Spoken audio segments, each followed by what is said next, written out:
Yo, yo, yo! Welcome to NS9 Live. This is the North 9 podcast presented by FanDuel. I'm your host, Anthony DiNardo. With me, we have Jim Rosati. Not with us is Ty. Sorry, Ty. Hope you're having fun. But how you doing tonight, Jim? I'm doing outstanding. Usually I'm the one who's missing these, and it's you and Tyler who have to do the shows between the two of you. But here I am. Tyler actually left his hometown. His high school baseball team is doing a tournament. He's down in Myrtle Beach. That's a very good point. Molding the youth of America. This is now the third time he's left his hometown in like 7 months. Year. Yeah, I know. Got Arizona. You had Florida. Now Carolina he's in. Who is this guy? Who are you? The local bars are all going to go out of business with him with him being gone. There's nothing new there, Jim. But yes, that's happening. Oh man. But no, we have a fun show for you all tonight. With us, Alex Stumpf will be joining, talking a little bit about Oneil Cruz. We'll talk about this offense. We got Jimalytics on here. We got the stupid question. We got the Cubs series coming up. But first, before we get into all of that, let's talk about this series that they just wrapped up. They went 4-2 on the homestand, but of course, it went 2-3 versus the Padres. Overall, we talked, if you go 500 away, right? The Mets and Reds, that's all you could really ask for, and they did that. They win the homestand. They go 4-2. So, it's a good start to the season so far, right? Yeah. I mean, if you would have said, hey, Jim, after 12 games, the Pirates would be 7-5, I think I'd take that. That is a good pace. It does stink a little bit that they weren't able to win that Padres series. It would have been nice to win back-to-back home series there. But at the end of the day, with the Baltimore sweep, it's a 4-2 homestand. It was a 500 road trip. It's a pretty good start to the year.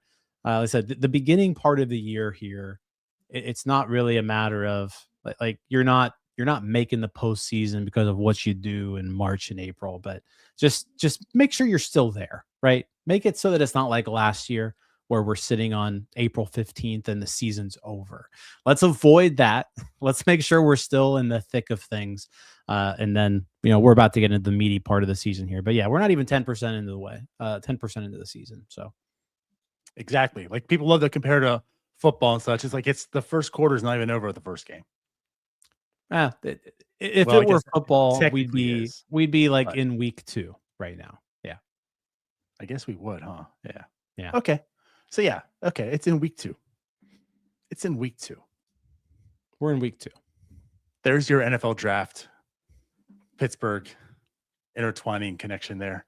Anyways, yeah. It's a good start. If you can go 500 away and win your homestands, like you're probably a playoff team. That's what they're doing right now, right? They didn't win the Padres series, but overall, after they swept the Orioles, I know it's good. It's good stuff here. Good stuff. The offense is alive.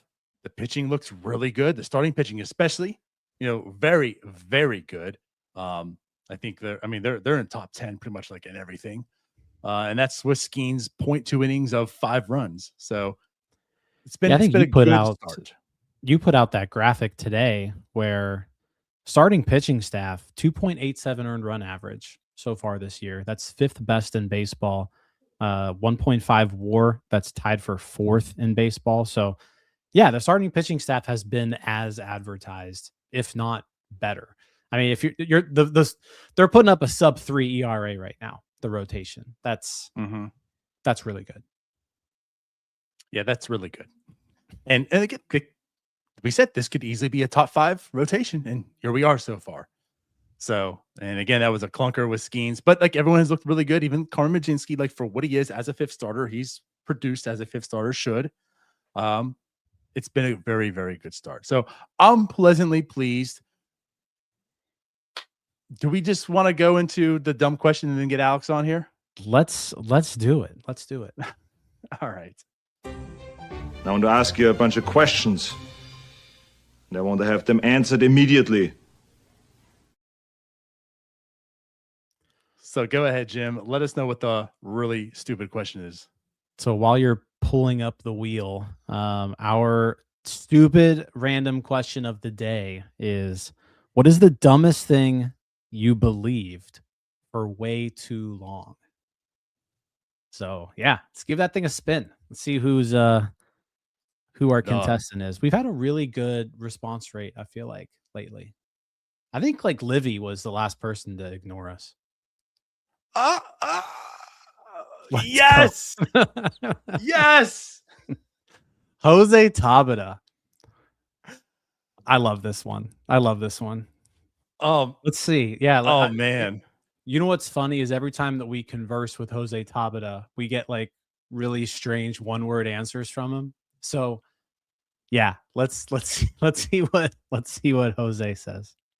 I have a feeling we're not going to get a response because it's also like a day or two after. It'll be late. It'll be a response that doesn't really make sense. Like you said, like one word, and you're like, okay. He's gonna respond back with like, "Hey guys, what's going on?" Actually, that's what he did. Yes. I think I reached out to him for something. He was like, "Hey guys, what's going on?" And I was like, "Yeah." It's like we asked you a question. Everything that I wrote to you. That's what's going on. And then he just never responded back after that. Yeah, it was fun times. So I'm very interested. Are you sending it? No, you got it. Okay. Or you know what? I'll send it, and then you bring Alex on. All right. So with us, joining us from Book Rule Bucs and the new podcast you might know of, OffBeat, Alex Stumpf. Alex, how you doing? Doing good. How many people are on that list of names? Because I haven't gotten one yet. I do appreciate them at the top, though. The last number I recall was 78. We're over 80. Okay. So it's a good Rolodex. It's a very solid Rolodex. Yeah, we keep adding people to it as well. So I'll say this: if Jose Tabata responds, I might go out and buy a Jose Tabata jersey. I like it. Can I say this too? Just so you know, look who's number one, Alex. Oh, I complimented that. I appreciate it. Oh, okay. Yeah. I feel seen. I feel loved. Thank you. First one on the list. I feel seen. And I'm even in the middle. Yep. I'm getting the superstar treatment here. Oh, absolutely. Yeah. So Alex brought you on. If folks don't know yet, not only do you do a daily morning podcast with us here on North Shore 9. It's called OffBeat. It's awesome. If you haven't made that part of your daily routine yet, like, I don't know what you're waiting on. Just make it a part of your daily routine. It's awesome stuff. But you've also kicked off your Substack called Book Roll Bucs. Your newsletter this week is about Oneil Cruz, in his tweaked stance. So really wanted to bring you on today just to kind of highlight what you've seen from Oneil Cruz these first couple of weeks, specifically against left-handed pitching. It's been night and day. We talked about this a little bit on Bucko Brew, but you kind of went into detail, talked about some changes that he made. But yeah, fill us in on just what you're seeing from Cruz right now. Yeah, the big thing I'm seeing is better at bats, and I'm directly attributing it to just a more simplified, direct approach right now. He has a wider stance. He's cut down on the leg kick. I think that's going to help with the timing aspect of his swing. And he also moved his hands closer to the trigger position and back elbow up. And I think it's just helping him get the bat in, to the ball a little better, and also get that contact point out in front. Because we have seen times with him where he has driven the ball hard, but it's straight into the ground or it's going to the opposite field. If he's able to get that contact point out in front, it's going to be a lot more pulled fly balls, which we have seen so far. All of his home runs have been pulled. He is doing that aspect well. He has basically, I don't have the data in front of me right now. I think he has about as many total bases against left-handers this year as he had all of last year. Like, it's real close. The home runs. Yeah, because of the home runs. Like, the hits aren't that far. Like, he had a historically bad season against left-handers last year. And he hit off left-handers this offseason to try to get better, but I think it's the swing changes that are really fueling this. He's being more direct to the ball. Whenever he is making contact, it's getting out in front. He's squaring up the baseball more so that hard contact is being maximized. It's kind of the offensive profile that you want to see from your slugger. Yeah, just to check that, 19 total bases last year against lefties. He is at 16 right now. Yeah. And it's April 9th. It's ridiculous. Like, he was so bad against left-handers last year. Like, he was lost. Right. I was wondering that, towards the end, like, do they just give up and make him a platoon? Try to find some way. But, like, no, they gave him the opportunity. So far, it's been really good swings. I would argue his swings against left-handers have actually been better than the ones against right-handers. I They imagine have, that'll yeah. change, but right now, I'll say Well, this he's a too. left-hand pitcher specialist. Like, there's a lefty up, you put him in. It's the opposite now. He's killing lefties. Well, I'll say this too, and this was something that I hadn't really noticed, but let me remove this, put this up. All right. This is something that I hadn't noticed, but you this is in your newsletter here, but there's just seems to be a lot less. So the video on the left is last year, video on the right is this year. And like the first thing that jumps out to me is he just seems so much more quiet this year. Like all the movement last year, like he never really just like gets set and looks ready for the pitch. He's just moving around and then swings with a big leg kick. This year he looks ready more than anything. Yeah, I will completely agree with that. I am going to clarify here that was from September of last year. That was Oneil Cruz, I think, at pretty much his lowest as a professional hitter right there. Just like wasn't doing pretty much anything right. You see the finish line towards the end of the season. It was a rough year for him. Like, can we just end this already? So I don't really, I get that might not have been the best swing from him in general, but like the noisiness, like you said, he's quieter, he's calmer, he's being more direct. He is doing everything that I think the Pirates would want him to do right now. Now, I know your time's a little bit short, but I think what everyone wonders right now is, Oneil Cruz is streaky. We've seen these moments from him. So in your prestigious view of Oneil Cruz and the Pittsburgh Pirates, Alex, right? The professional here, not us here at all. Do you see anything right now to attribute like, hey, this is sustainable, or you know what, this is maybe just a hot week? I mean, we've seen hot weeks from him. I get that. I think there's always going to be streakiness to his game just because there's so much swing and miss to his game. And there's always going to be strikeouts. There's always going to be stuff like that. But I like the overall approach. I like the overall being more direct to the ball, I think, is the big thing here. The power will come. He doesn't have to do all that much. He has the bat speed. He has the power. He just has to make sure that he gets the bat to the ball. I think this will prove to be better for that long term. There's always going to be swing and miss. There's always going to be streakiness, but like the swings I'm seeing him take this year are better than anything I saw him take in the second half of last year. Maybe anything past mid-May last year. Like, this is far better. Now, granted, he has to sustain it. And I Right. totally get that's a big part of it. He has to, keep the mechanics. He has to keep the approach. But time will tell with that. I like the path he's heading down, though. And then real That's quick, enough for me to hear. Yeah, this real quick too before we get you off here. New City Connects dropped today. Alex, what are your thoughts? What are your unfiltered thoughts on the New City Connects? I like the old ones. Like, can that be the take?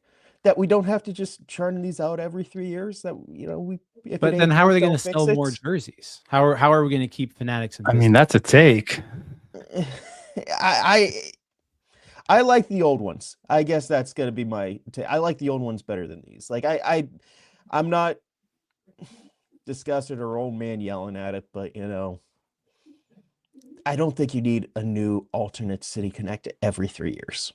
I think it can breathe a little bit with 5. I think the Pirates second jerseys are better than like what's going on in Texas or what's going on in Yeah. Washington. Like in that end, yeah, this is pretty good for the second batch, but yeah, I don't know. I'd rather just let it simmer, stick for a while.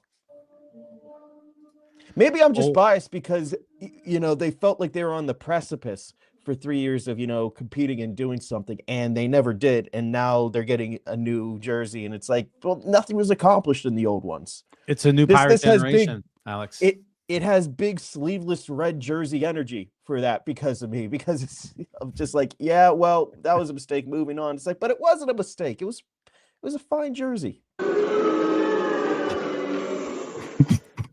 Don't get me wrong. Adam LaRoche coming out in that sleeveless red jersey. I have sent that picture 10,000 times in my life.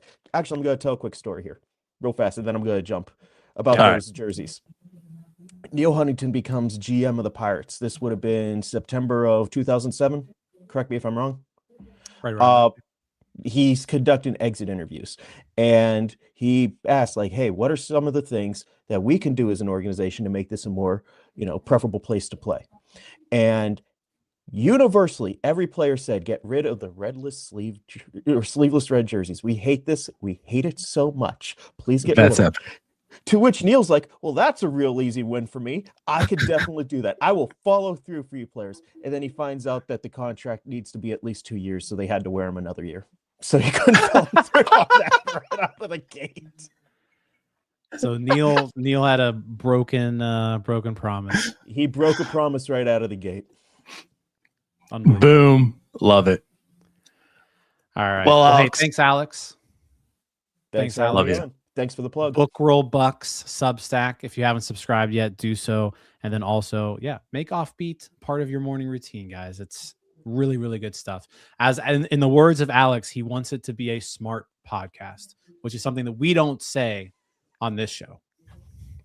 Not once, ever. I try. All right. We'll catch you later, Alex.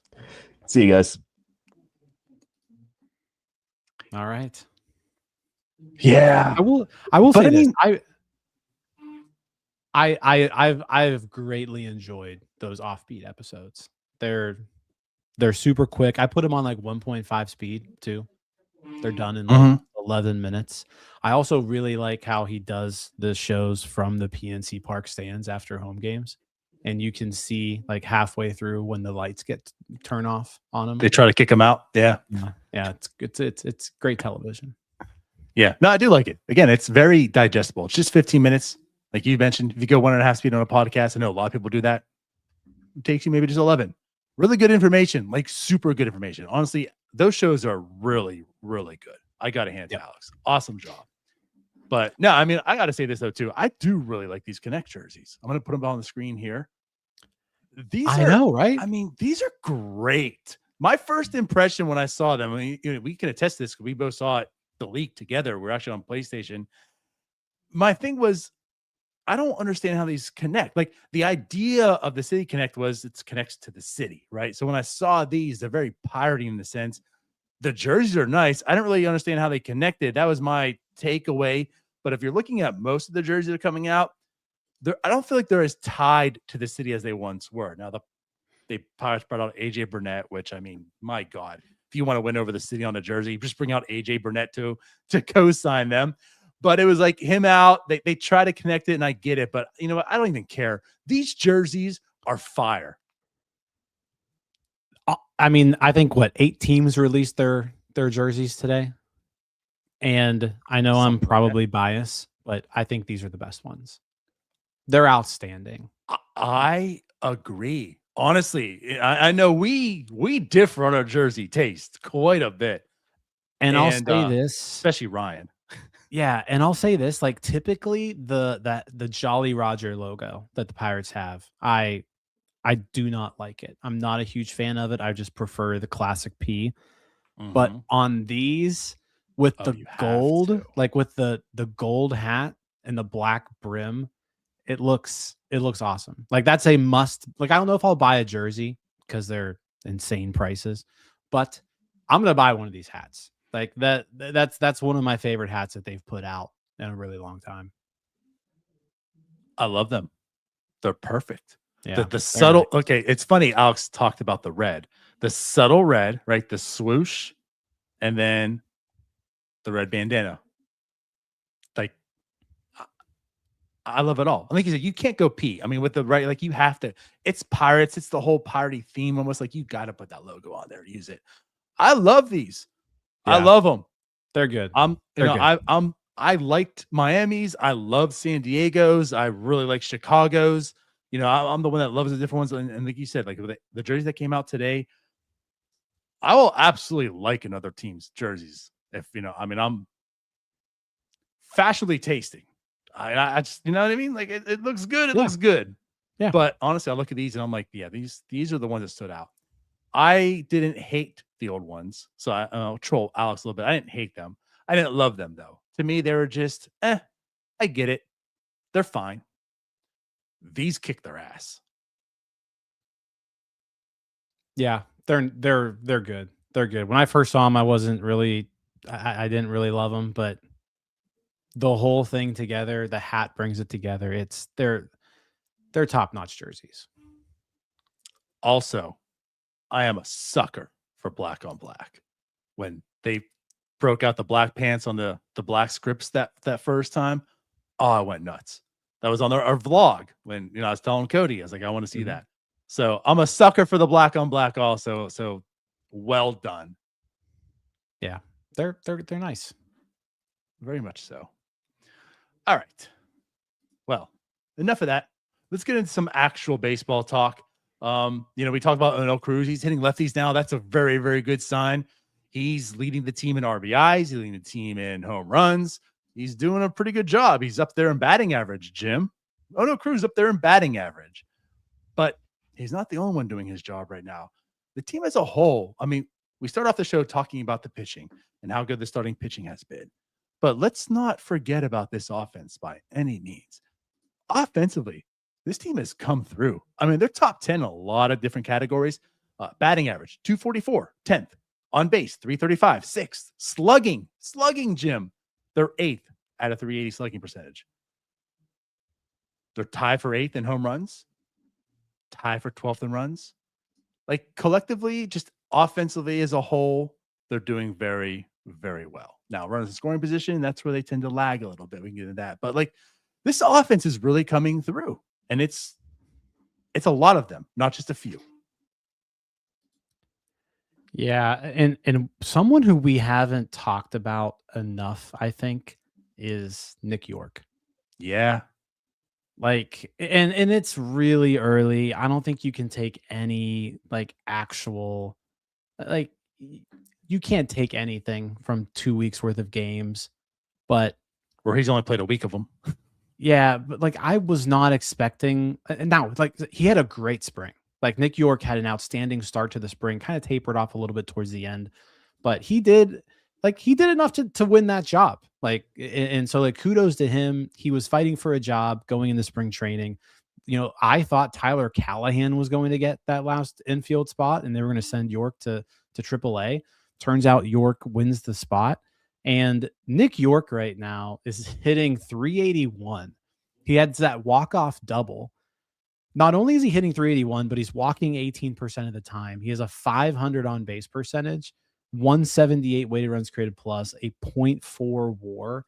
And if you look at the underlying statistics here, I'm going to share my screen yet again. But you look at this stuff, Jesus.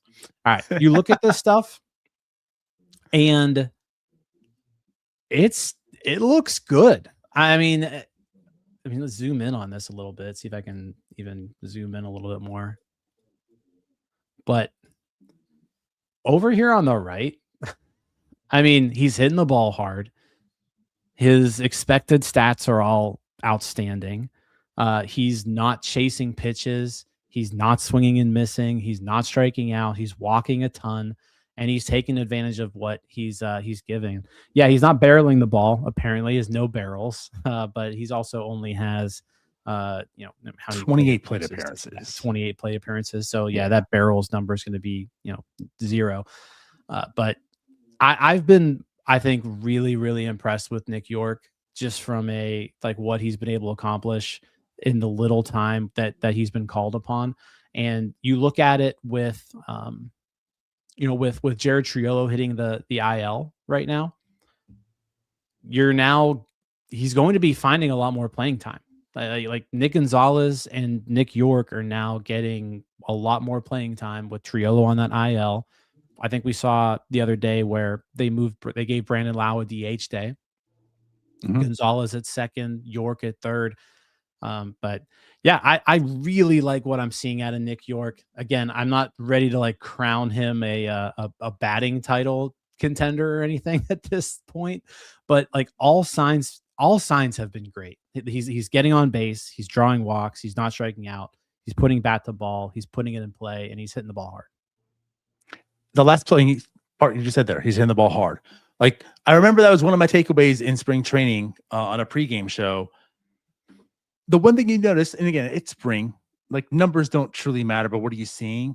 And what I was seeing, and you know, you see on the broadcast, obviously you watch the game, well, when they were on, but like he was hitting the ball pretty well. You know, it was hitting hard. Now it's not a guy who's going to hit a bunch of home runs, but we're talking like he's hitting in the gap. He's going to get hard in the gap.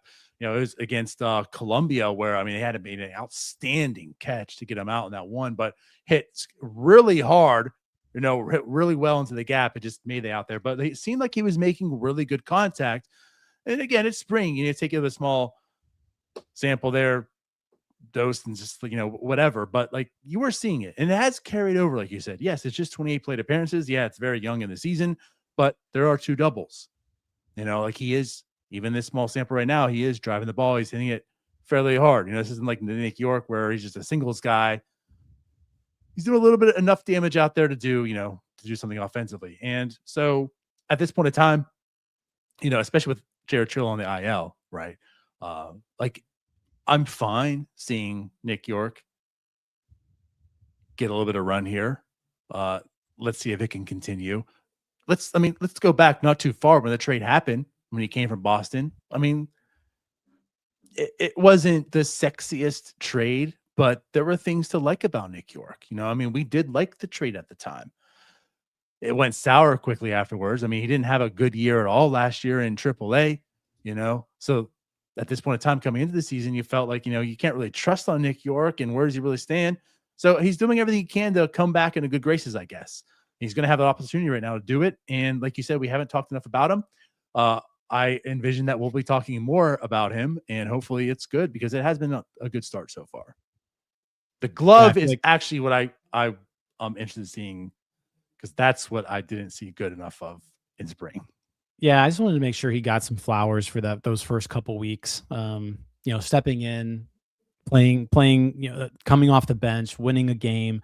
We've given a lot of love to O'Hearn and Cruz and Lau, but not enough to Nick York. So yeah, he's had an outstanding start to the season. He really has. The other guy I feel is kind of clumped in there. He's of course above him on the depth chart is Nick Gonzalez. Nick Gonzalez has had a very Nick Gonzalez start to the season. I feel like he's hitting for average. He's coming clutch. I mean, that's something that Nick Gonzalez has done. He's come in clutch at moments, but also like the overall numbers aren't stellar. You know, he's about a league average hitter, so 700 some OPS. Yeah, yeah, like it's been fine. It's been I don't want to say better than I expected. I mean, it's been fine though. So again, we talk about these other guys, but it's also the guys that have been on the team that have to step up. Like they are doing that so far this year. That's what's been pleasantly surprising. Yeah, like I said, with Triolo, it sounds like he's going to miss quite a bit of time. So yeah, they're going to need those 2 guys. They're going to need Gonzalez and York to play decent baseball for a while. What about your boy, Jim, to kick it over to him also? I mean, Henry Davis, he's not hitting like a 130 weighted runs created plus. This isn't the guy that you drafted and expected and all. I get that. But like Henry Davis at 91, weighted runs created plus at this point in time. He's only striking out just a shy bit, 12.9%, under 13% there, right? It's like in half of what he was doing last year. The at-bats, I mean, obviously making more contact. He's not striking out as much, right? The contact doesn't seem to be outstanding. There's something there, though. Like it leaves you somewhat encouraged at least, but I'm not thrilled with Henry Davis. But again, like if he can just be this, we're seeing the defense behind him, right? Like all you really need is at least Henry Davis to be this, and you have a very adequate starting catcher.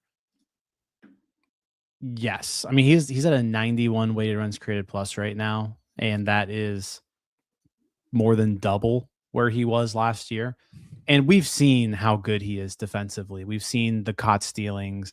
He calls a great game. The pitchers love throwing to him.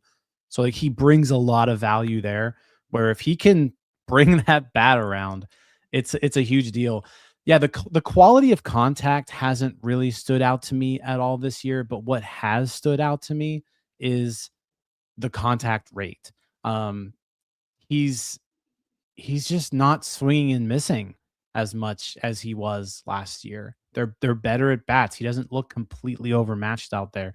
Right. Last year he struck out 27% of the time. This year, again, it's a small sample size, but he's at 13%. He's cut that strikeout rate in half. He's walking a little bit more than he was last year.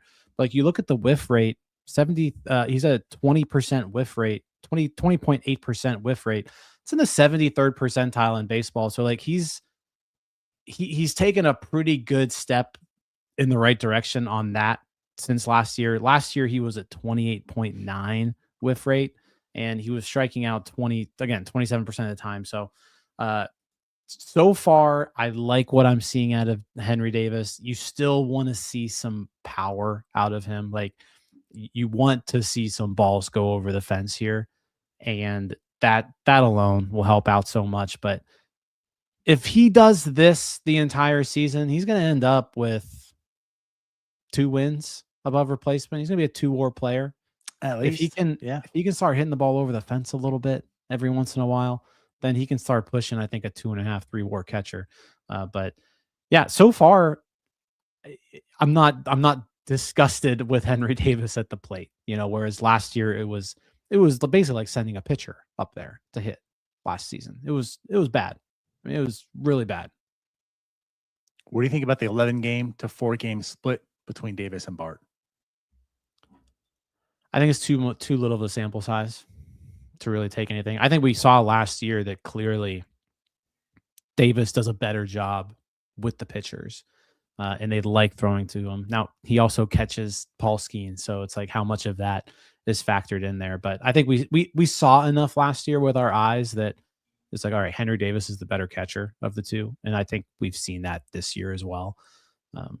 You still have to play Bart every once in a while. Like Davis can't catch every day, and I think Bart's bat will probably come around. You hope it comes around a little bit. Well, I mean, to your point again, like it's only 4 games for him. If you're looking at his numbers, like he's only played in 4 games. He has 13 plate appearances. Like I'm not looking at, he's striking out 38% of the time. It's 13 plate appearances. So yeah, I mean, he's extreme small sample. But right. Yeah. I the catchers have been fine. I agree. Yeah. I'm just, again, like I just ask it because, I find it a little bit interesting. Like I thought it might be closer to a 50-50 split. So far, it's not. Again, it's small sample, like you mentioned, but so far, I mean, Henry Davis is running away with the playing time. So, again, I asked this to you in the sense, but like, does he look even better defensively also? Like, because that was his calling card last year. Like, the offense wasn't there, and he looked good defensively. The pitchers love him, and I just feel like this year, I feel like he's taking another step defensively. And it's just like, man, if he's going to be this good, and again, pitchers already like him, and if he's going to be that good defensively, and they like him even more, it's just like I think he's running away with this. Yeah, he's really good back there. He's just Which is crazy. Like, I mean, when we drafted Henry Davis, I don't think any of us thought he'd just be like the next Austin Hedges, but that's kind of what it looks like is what he might be. Like, to a You hope T. you hope he's going to hit a little bit better than that, and he Right. certainly has more talent offensively than Hedges does. But yeah, defensively, like absolutely no complaints. He's great back there, and he will probably. I mean, so far what we've seen is through what 12 games, Davis has caught the majority of those. So yeah, Right. I'm gonna guess that stays the same, where it's like 2 Henry Davis starts to every 1 Joey Bart start. Love it. But yes, again, like the offense in general has really done a good job. And runners in scoring position, they're 28th in WRC plus 72. They have a 216 batting average, 24th. That's been bad. I think this is more of just small sample also, just maybe just unlucky in those situations. Because again, overall in general, the bats have been there. So hopefully maybe that normalizes a bit, but nothing really to complain about offensively. Let's go to the man of not so much the hour anymore because it's the next day, but you want to talk about our boy Konnor Griffin. He signs that multi-year, 9-year, $140 million deal yesterday. He's the rookie. He's doing some cool stuff. So everyone just loves this segment. So let's get into it. Unbelievable. Eric Sabrowski, as Anna Kendrick says. Boom.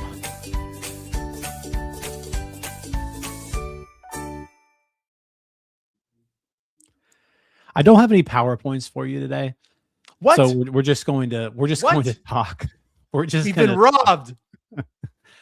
But I put out a tweet earlier tonight where I broke down, most RBIs by a teenager through their first 6 major league games since 2000.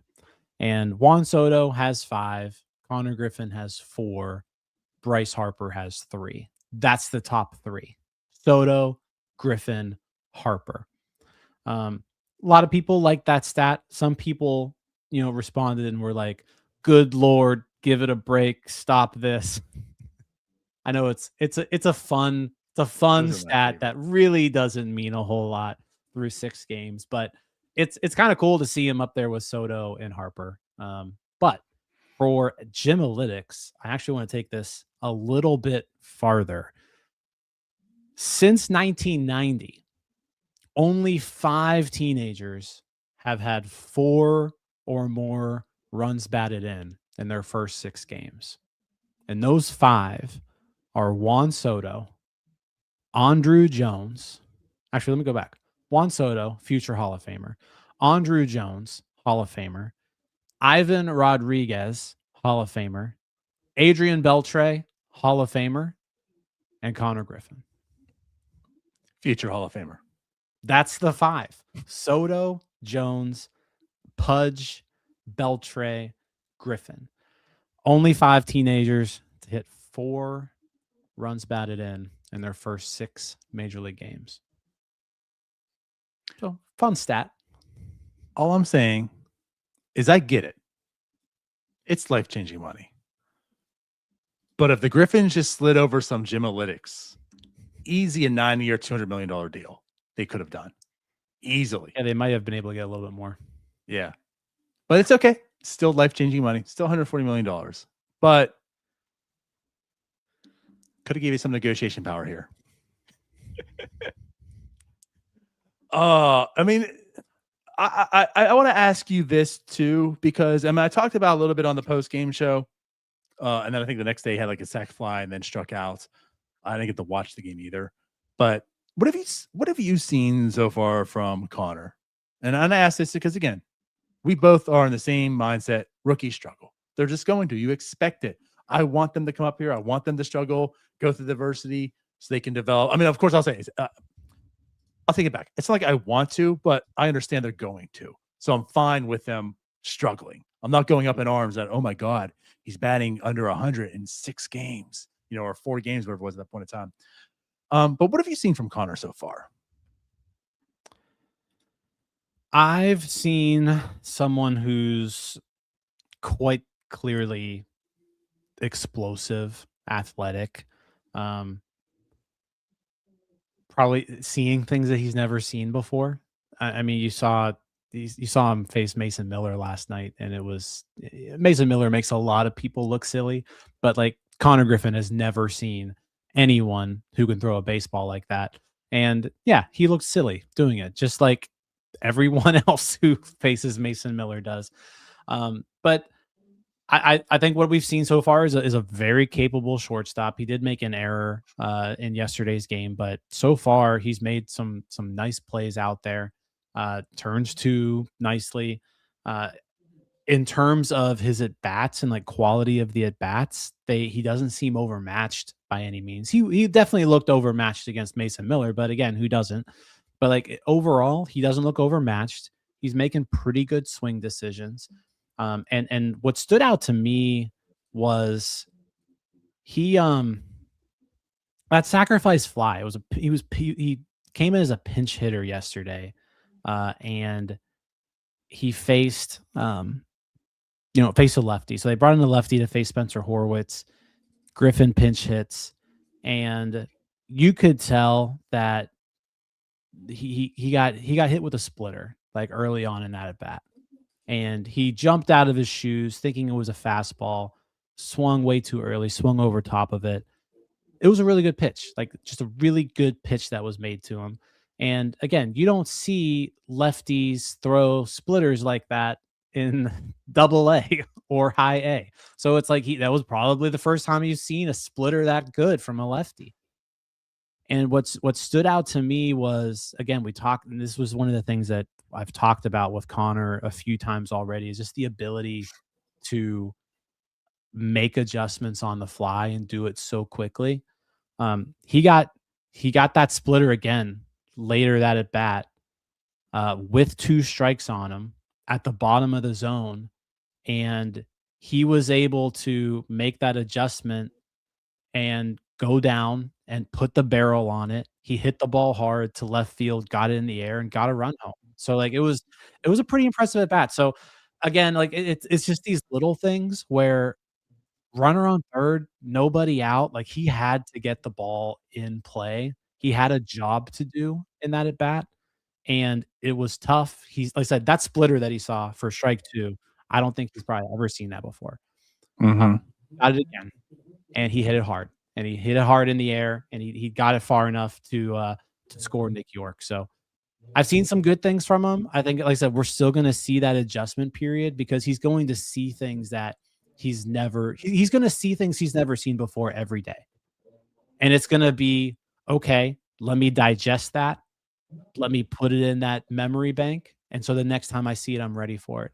And so that at bat stood out to me. It was just a really good plate appearance for him. And I'm excited because you look at the batting average, I think it's 167 right now.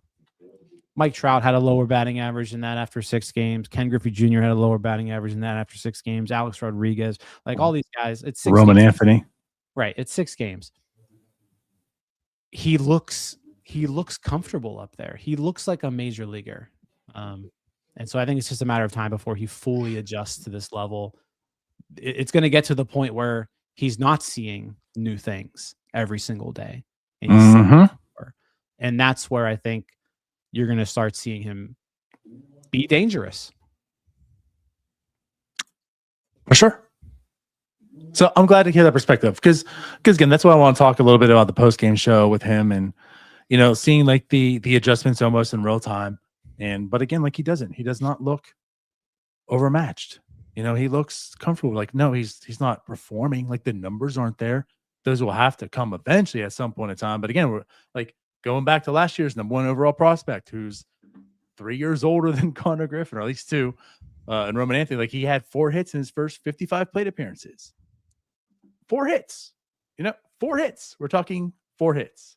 So Konnor Griffin right now has 3 in 22. Like it's okay. For Roman Anthony, who's more experienced, had way more time in AAA and AA than Konnor Griffin ever did, right?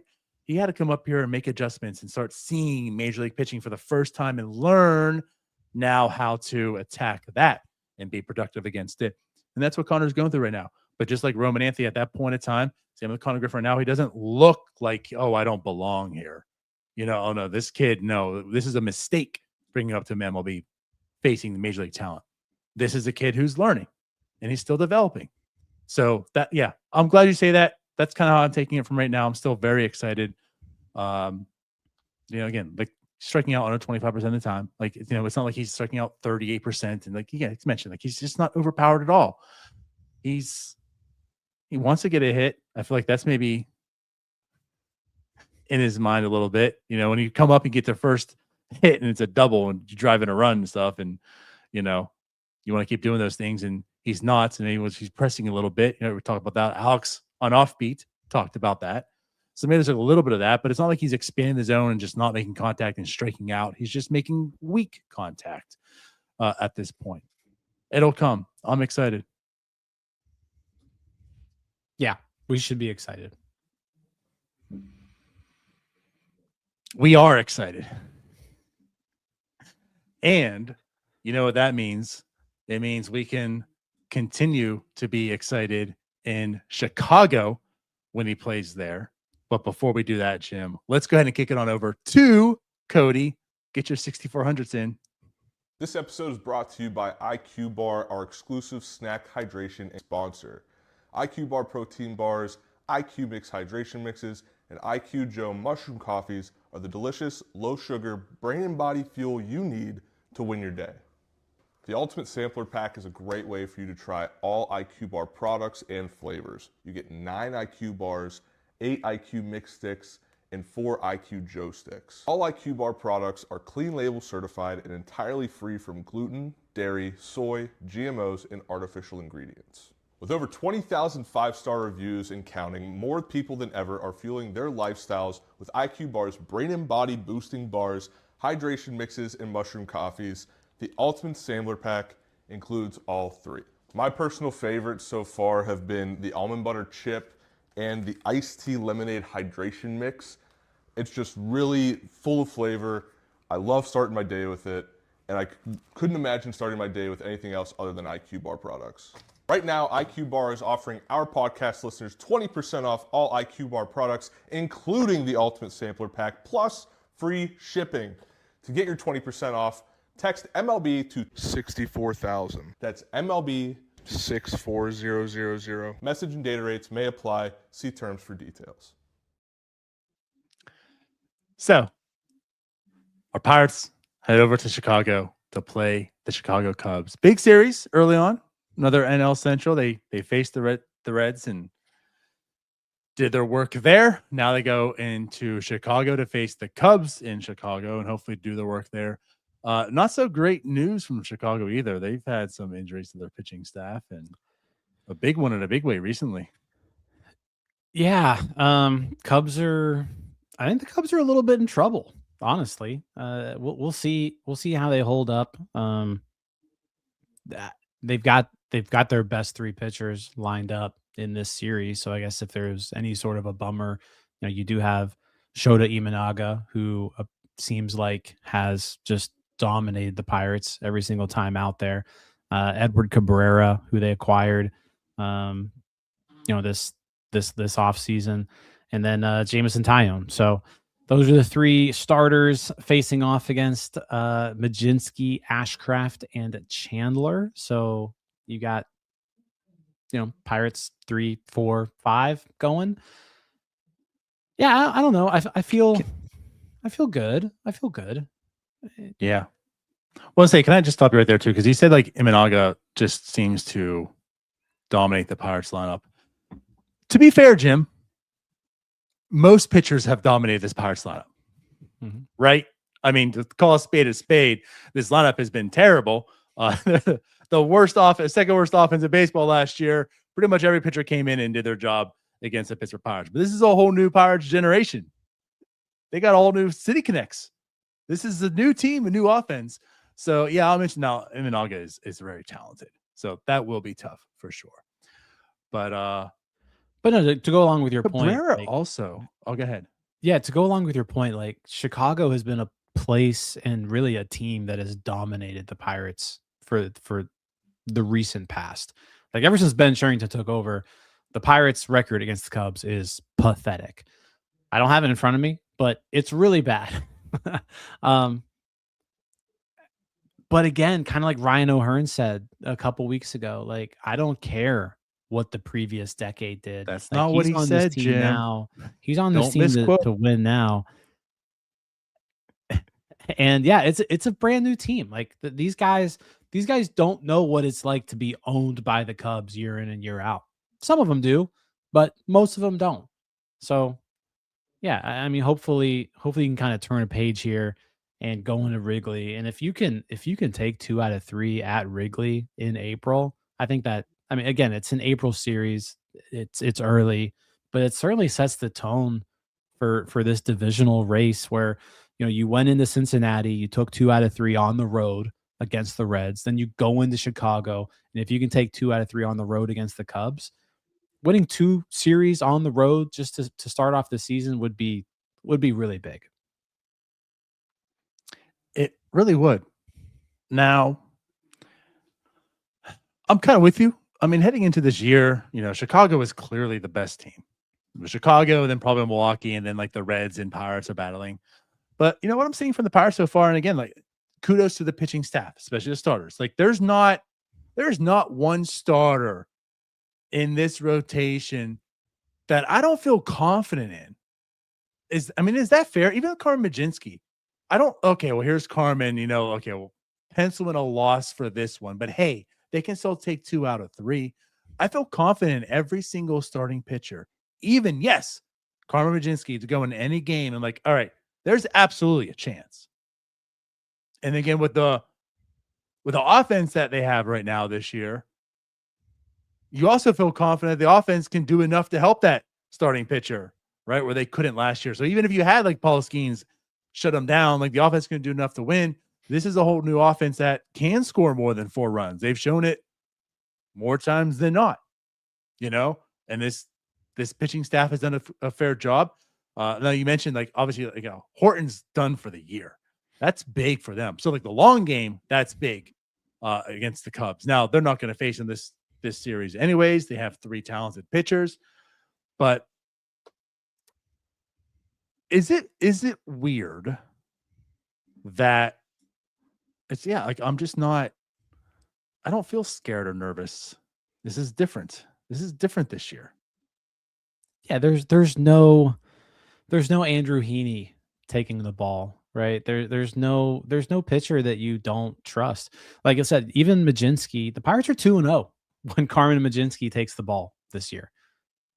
And he's given you 2 decent starts. Like they haven't been quote unquote quality by any means. He's not given you 5 or more innings, but he's giving you a chance to win every time he goes out there. And then you look at Ashcraft, and I mean, again, I said before the year, like this dude's getting Cy Young votes, and he looks the part so far. If he can stay healthy this year, like he's going to put up, I think he's going to put up an outstanding season. So, yeah, I mean, the Cubs don't seem scary by any means. Like before, it was like this team is clearly better than the Pirates. You just look at the lineup top to bottom, and it's like they're way better than us. This year, so I don't know, it's a little more even. I think the Cubs certainly still have more star power. You know, you got Bregman and For sure. Crow Armstrong, and but I mean, you look at the Pirates now, and it's No. like, hey, you've got all-star Brandon Lau and all-star Ryan O'Hearn and Oneil Cruz, who was in the home run derby, and he's on fire. And now you've got the number 1 prospect. Like the Pirates have made up some ground when it comes to just pure talent versus talent in this matchup. Yeah, I just wanted to say this part too, because you did mention his name also with Pete Crow Armstrong. I mean, that was a tale of 2 seasons last year. I mean, he was a power guy. He was hitting crazy first half. I mean, MVP level of numbers and production he was putting up. And then the second half was not good. Not good. And I feel, again, it's small season. It's a small sample size, short season for them as well as the Pirates, right? Both things are true on both ends. But like so far for Pete Crow Armstrong, like it has not been good for him either offensively. So, I mean, again, hopefully that's, you know what? I'd much rather see this side of Pete Crow Armstrong than the first half side of last year. But he's still talented, defensively. But yeah, I mean, like, we know Ian Happ's there. He's going to kill the Pirates. Now it's away, so maybe not as much, but he's going to kill the Pirates. He's doing good. Nico Horner also off to like a fantastic start, who signed a big extension with them as well. So, I mean, we know the glove's there, but he's killing it offensively. So, I mean, they definitely have some guys on the offense that are producing for them right now. But again, this all goes back to the pitching. Like, even though Paul Skeens isn't starting in this series and Mitch Keller's not starting the series, it's the air quotes 3, 4, 5. You look at those 3, 4, 5, and I put them up to the Cubs 1 through 3 right now, and I feel confident that they're going to compete for sure. Yeah, And that's a good feeling now. And I know it's April, but like these games matter quite a bit. I mean, this is your divisional opponent. This is a team that you need to beat if you want to win this division, which is certainly the goal. You've got to be better than the Cubs. Like, you got to be better. You got to be better than them. If you want to make the playoffs, you should be better than the Cubs. Like that increases your chances.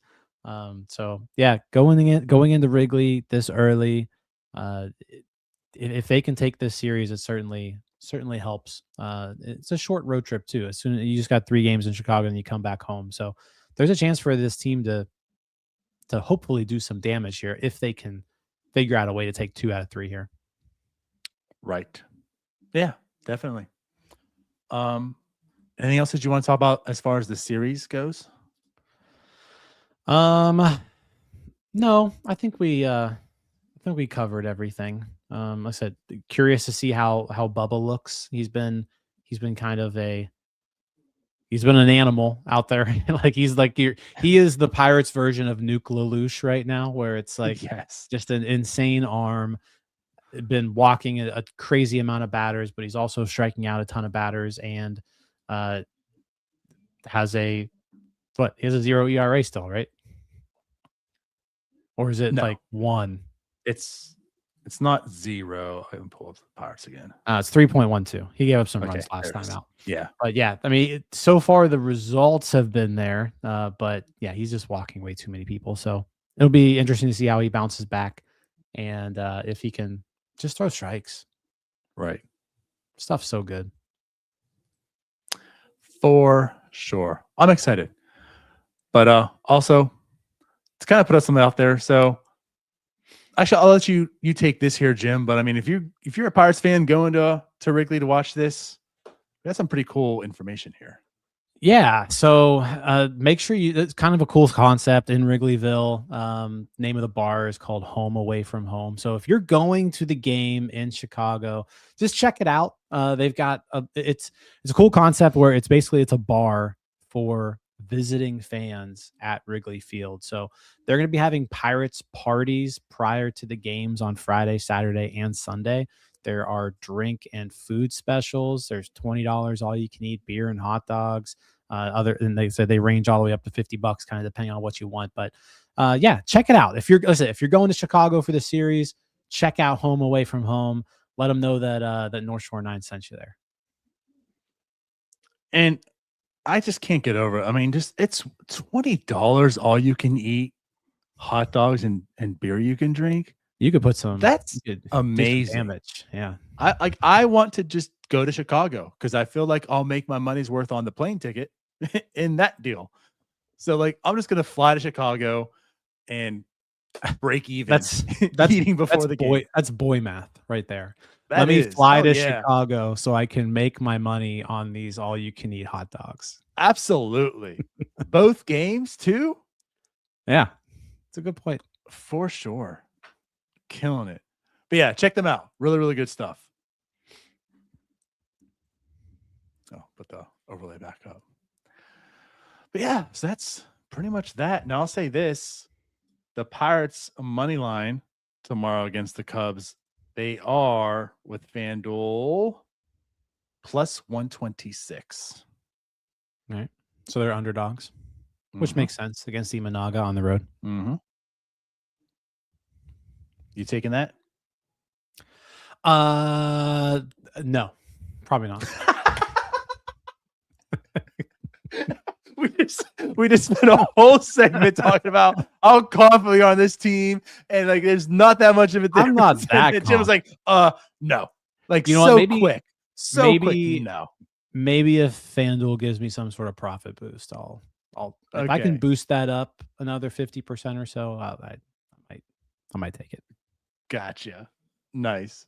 Yeah. Now we know it's all for show. These aren't going to beat the plan alligators. So yeah, give me a profit boost. There it is. All right. Well, I guess that wraps up the show. We are almost a week away from our tailgate as well. So on the 18th, Paul Skeens bobblehead day. The game is at 4. Our tailgate's at noon. Get your tickets. We still have a handful left. Yeah, The there's link's in not the a bio, lot, not a description. whole lot left, but yeah, check that out. If you haven't gotten your tickets yet, it's next Saturday. There are 13 tickets left in our group, and they're roughly $45, $10 in loaded value. Picture on the field after the game. Can't beat that. Paul Skeens bobblehead. You're guaranteed the bobblehead. Every fan with a ticket gets a bobblehead. Right. Yeah.